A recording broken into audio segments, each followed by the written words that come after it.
standing by very soon to shed more light on this very issue. I have retired General Idris Bello. He's a retired military personnel. If you can hear me, very good morning to you, General. Good morning. How are you? If you can hear me. I can hear you, but you can hear me. Yes, I can. Okay, we have also joining us David Okoro. He is a security analyst. Very good morning to you, David. Good morning.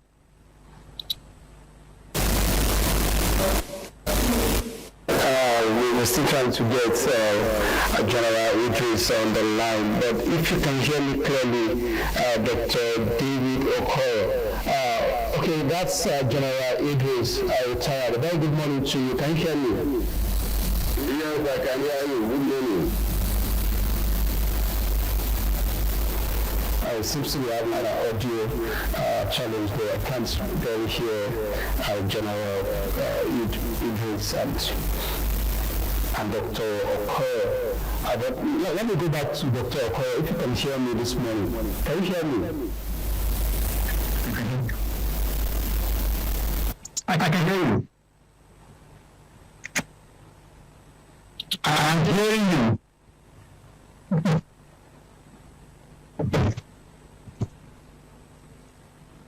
Issue where the US president has issued a threat to Nigeria to see how we tackle insecurity, placing Nigeria on a red alert, if I should use that word, because there has been a negative narration since the president of US made that pronouncement. What do you make of all this, Dr. David?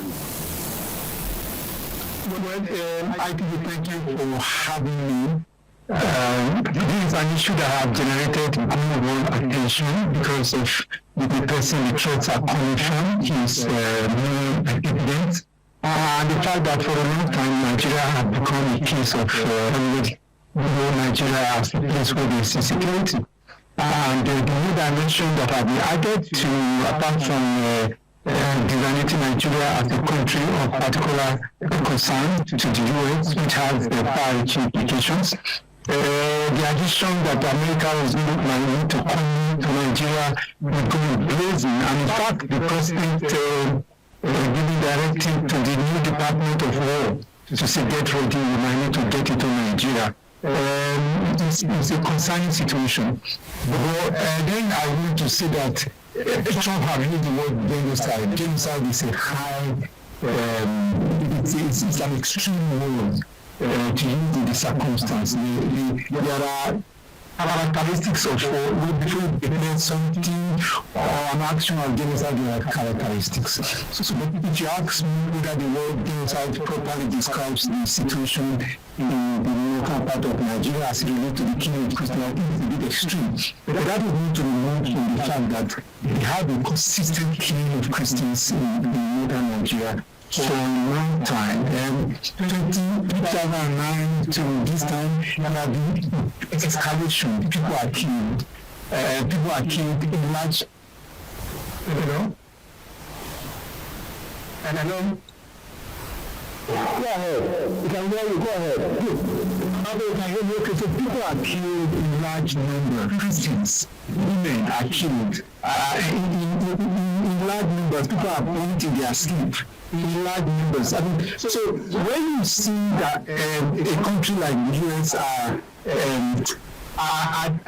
making these allegations and trying to intervene. Let me let you know that there are many researchers that are working, media people, researchers, Christian people in America and other parts of the world that are researching into what is happening in Nigeria. So they have data that even you and I don't have. They have carefully compiled this over time. And those information are available in the US, and they are available in international space to say that Christians are actually being killed in large numbers. So some of them you get to hear about, some of them you don't get to hear about because we are now fatigued. We are fatigued with this kind of information. We are no longer interested, but Christians are being killed. And not just that alone, people are being driven off their land. You will see. So at the end of the day, I did PhD research on this in the most central part of Nigeria, and Dr. David, you can hear me. Let me just put you on hold there so we can bring in General Idris, who is also joining us on this conversation. General Idris, you can hear me. Very good morning to you.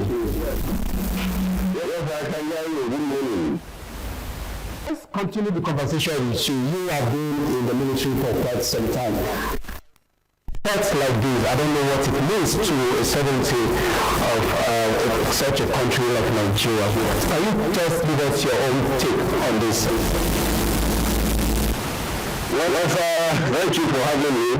First and foremost, it is not unfortunate that this threat coming from the U.S. is based on one-sided impression which the U.S. government has been given by some very selfish Nigerians that are mostly based over there and who don't know actually what is happening there.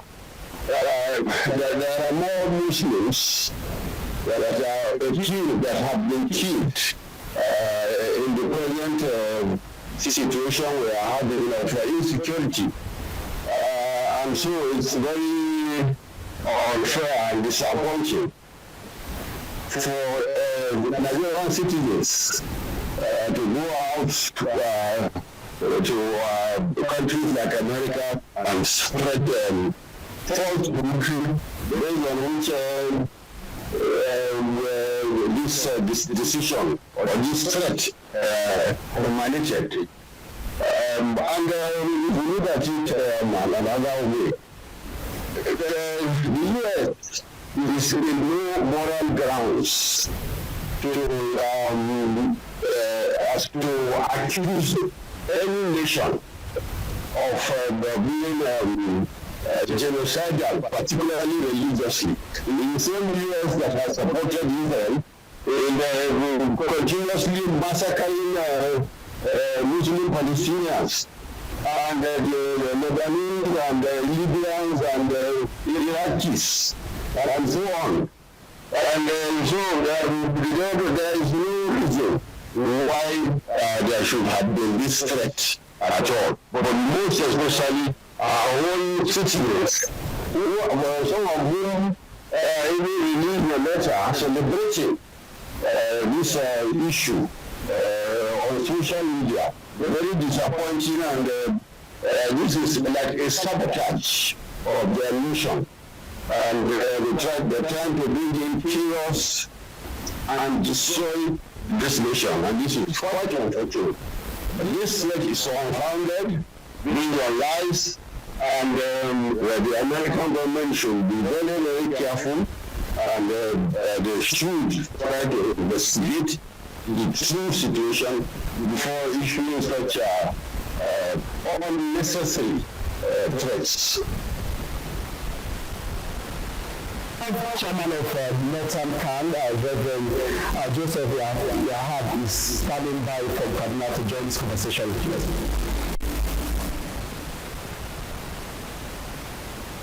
Please. Let's go back to Dr. David Okoro. Dr. David.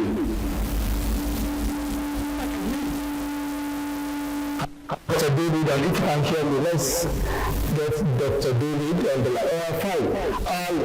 Now you say that the narrative is, if you listen to what the general is saying now, so much different interpretation to this very threat.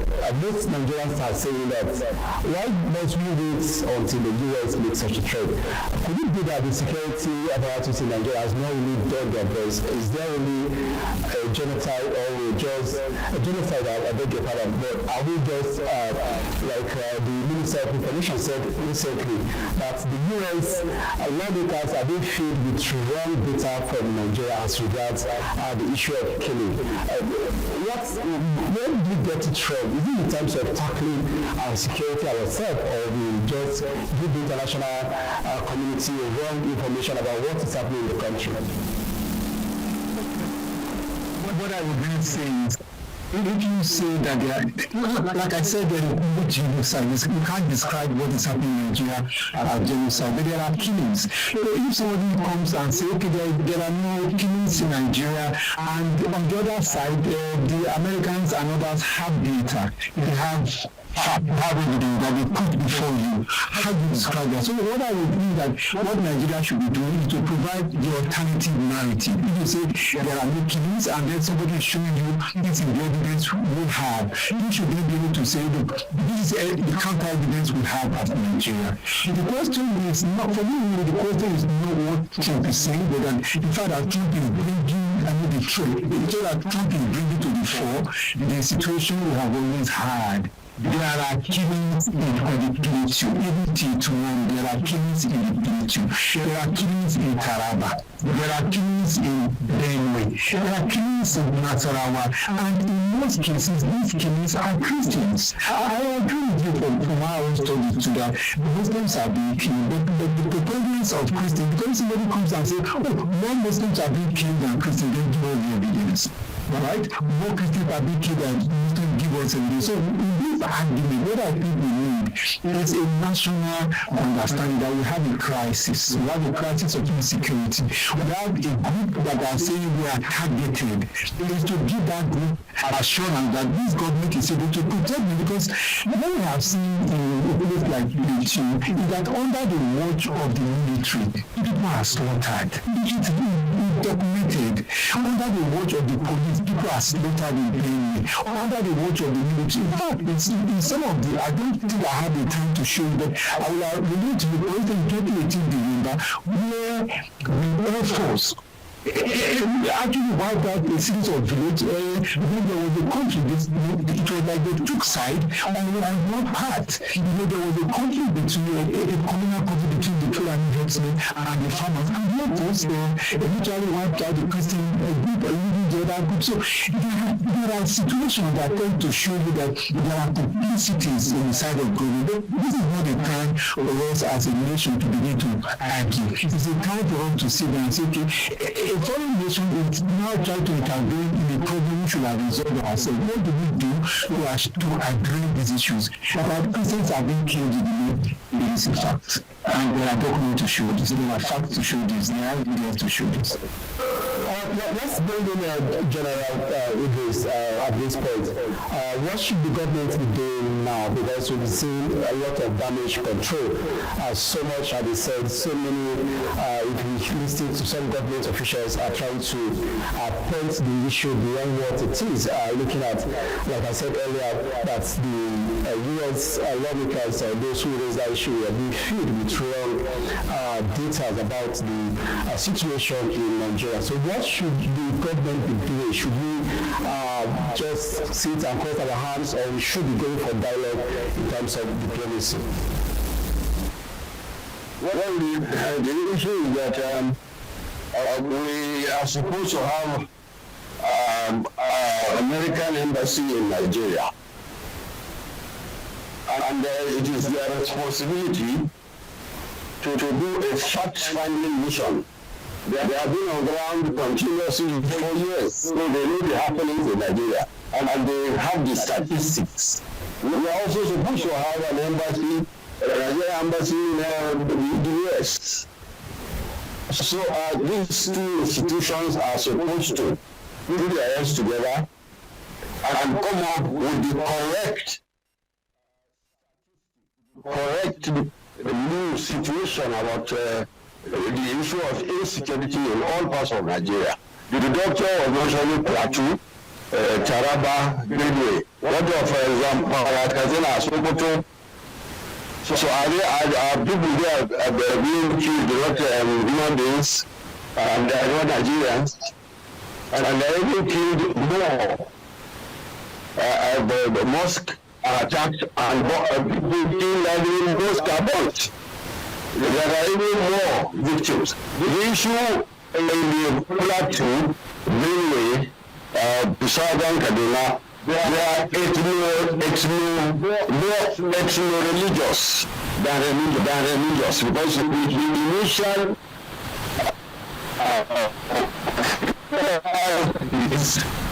was started by the Christians.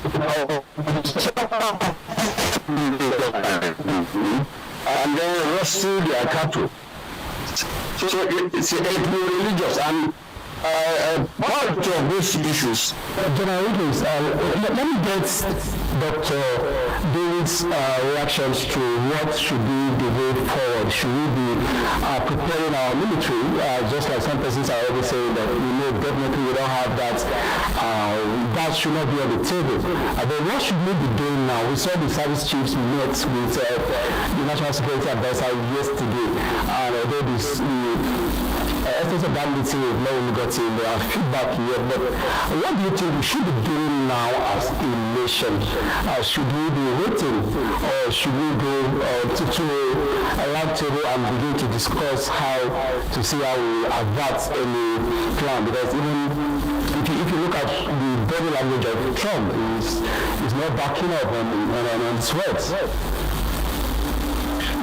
I think what Trump is saying is Trump says that there is a situation of what we call genocide against Christians, and he said he wants assurance, visible assurance from the Nigerian authority that this will be addressed. That's what he's saying, and that if there are evidence that it is not being addressed, he will intervene military. So it's not as if Trump is going to come and start a war in Nigeria tomorrow. But he's saying, look, they are making the choice, but it's on the condition.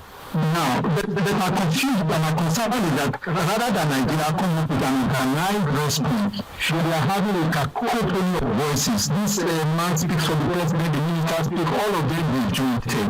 Now, here we have a crisis of, we have a situation of poor crisis communication. We should have one voice, and that voice should be reassuring to the world that Nigeria is willing and capable to protect its citizens, and indeed we do it. There should be an assurance to Trump and co to say, look, Nigeria is moving in a general direction. We are taking into consideration what you have said and the campaign in the US. But what we will do, we are taking steps as a nation to protect our citizens. That is the message that should be loud and clear. Dr. David, let's bring in the chairman of Northern Reverend Joseph Yab is joining us from Kaduna this morning. Very good morning to you, Reverend. Thank you very much, and good morning to viewers. Very good morning to you.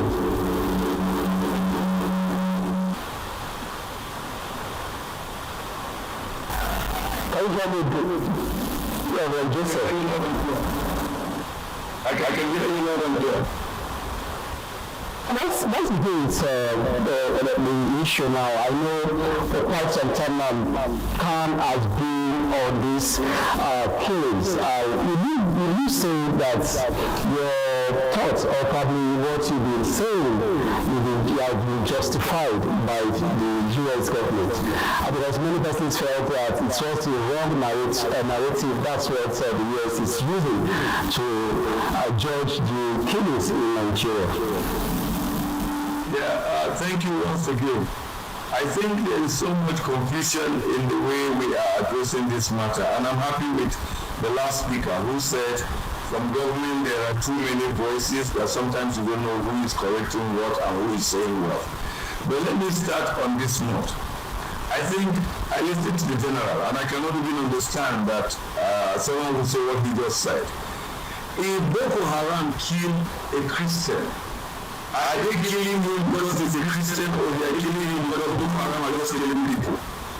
Islam, Lakarawa, and Ansaru, all are Islamic extreme terror. You can't compare that issue with what is happening in Zamfara. Because the Christians, they are getting us as Christians. We have more than evidence to show Nigeria. I read the higher in the last 6 months. I was every day on TV, crying, I'm burying 20, I'm burying 30, I'm burying 40, I'm burying 50. And I also argue this, that those who want to look at this crisis farmers are the ones that are living Nigeria. Because how can we let them be in their room and terrorists come with guns, let them ablaze, once their houses, kill and cut their necks, He's destroying their place of worship, and they are chanting a religious slogan, and calling us farmers fathers. Where is the farm? Where are the herders? Can we be honest for once to find solution? I am not happy with what Trump said, but the truth must also be told that Christians have been